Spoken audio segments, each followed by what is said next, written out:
All of those soldiers, Arameans and Israelites, sitting down at all those tables. Can you see them? They're all sitting down with all the tablecloths there, all that, having dinner together in the middle of Samaria, having a wonderful, wonderful Jewish meal, kosher meal, right there, served to their constant enemies. Pass the matzo ball soup, somebody must have said.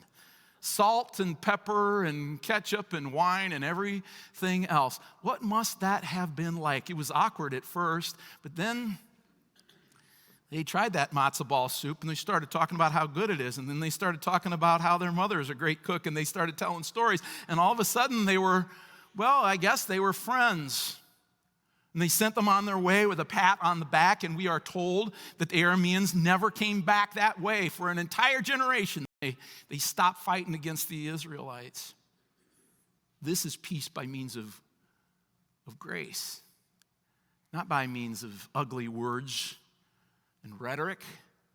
This is peace by means of mercy, not by means of violence or the exertion of our power.